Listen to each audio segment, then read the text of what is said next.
Sage the Dragon, Episode 1. The Dragon Wakes Up. For most civilizations, 1,000 years is considered a long time. For dragons, it is merely a comfortable nap. Sage the Dragon had intended to sleep for perhaps 3 centuries. 5 at the most. One must remain alert to cosmic developments. Asteroids drift. Stars change temperament. Civilizations occasionally invent unfortunate things. But the nap extended somewhat longer than planned. This was not entirely Sage's fault. The meteor he called home had drifted slowly through the quiet dark for centuries.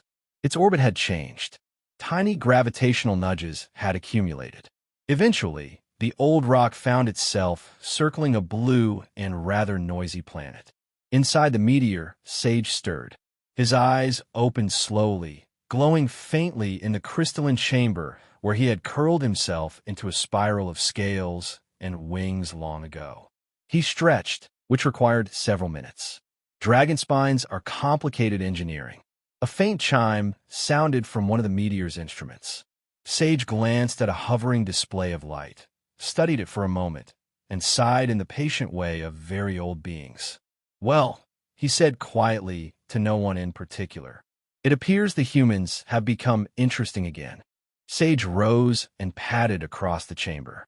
Dragons are not the savage creatures depicted in human mythology. Those stories were written by people who had never visited a dragon's home and had instead formed their opinions at a safe distance. Sage's meteor was quite comfortable.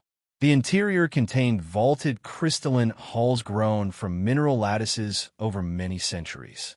Soft gravitational fields kept the chambers pleasantly walkable. Quiet instruments monitored the surrounding cosmos.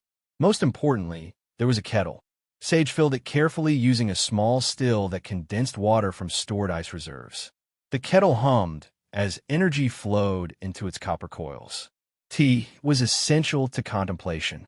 The tea in question, however, required fresh ingredients. Sage moved toward an outer chamber and opened a circular portal that led to the surface of the meteor. Beyond the doorway lay the silent beauty of space. The asteroid's exterior was not bare rock. It was covered in vast gardens of crystalline growths cultivated over thousands of years. Spirals of quartz rose like delicate towers. Amethyst structures branched outward in fractal patterns. Lattices of pale blue crystal shimmered softly as they absorbed radiation from nearby stars. To human eyes, it would have looked like a frozen forest made of light. Sage stepped out into the vacuum comfortably. Dragons had solved the problem of breathing in space several million years ago. He walked slowly among the crystal gardens, selecting a few delicate formations and breaking them off with precise claws. The crystals chimed softly as they separated from their stems. These would do nicely. Back inside the meteor, he crushed the fragments gently and added them to the kettle. The liquid began to glow faintly. Crystal tea was a specialty of dragon civilization. It was calming, clarifying, and extremely useful when contemplating the peculiar behavior of younger species.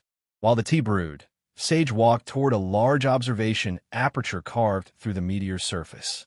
Outside, the blue planet rotated slowly. Clouds drifted over continents. Storms flashed briefly over oceans. Artificial lights glittered along the dark edges of night. Humans had clearly been busy. Sage examined several floating data panels summarizing the last few centuries of planetary development. The information scrolled quietly. Industrial revolutions, information networks, political disputes, an extraordinary number of arguments conducted through glowing handheld devices. Sage raised an eyebrow. "Ah," he said, "the shouting era. Humans now possess machines capable of storing nearly the entire knowledge of their civilization." This was impressive. They appeared to use these machines primarily to shout at strangers. Sage sipped his tea thoughtfully. "Curious," he murmured. Just then, one of the meteor's sensors chimed again. Sage turned his attention toward the source. A large metal structure floated nearby, bristling with antennas and solar panels. Humans had placed a small outpost in orbit. The structure was known, according to Sage's instruments, as the International Space Station. Inside it were several astronauts. They appeared to be having an animated discussion about supply delays, mission extensions, and political disagreements on Earth that had complicated their return home. Sage considered this information carefully. Humans had reached space, but they were still arguing about transportation. The dragon finished his tea. "Well," he said mildly, "that seems unfortunate." He looked once more at the planet below. Civilizations were fragile things. They required patience, curiosity, and occasionally a helpful nudge. Dragons had observed many worlds.